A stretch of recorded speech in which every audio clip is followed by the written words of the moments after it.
ऐतिहासिक येशूची सर्वात आश्चर्यकारक साक्ष फ्लेवियस जोसेफस यांच्या लेखणीतून येते।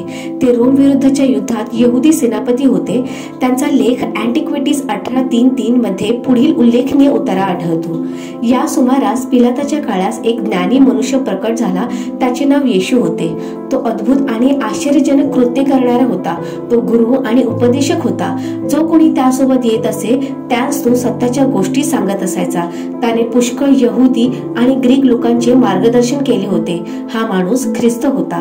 पिलाताने त्याला वधस्तंभावर खिळून निंदित केले। नगरातील मुख्य लोकांनी त्याच्यावर खोटे आरोप लावून निंदा केली। तरीही जे त्याच्यावर सुरुवातीपासून प्रेम करत होते ते थांबले नाहीत, कारण तिसऱ्या दिवशी येशू मेलेल्यांतून पुन्हा जिवंत होऊन त्यांना दर्शन दिले। अनेक दैवी संदेष्टांनी त्याच्याबद्दल अनेक आश्चर्यकारक गोष्टी सांगितल्या। जोसेफस निश्चितपणे ख्रिस्ती नव्हते, परंतु त्यांनी येशूची अद्भुत साक्ष त्यांच्या लेखात लिहिली आहे।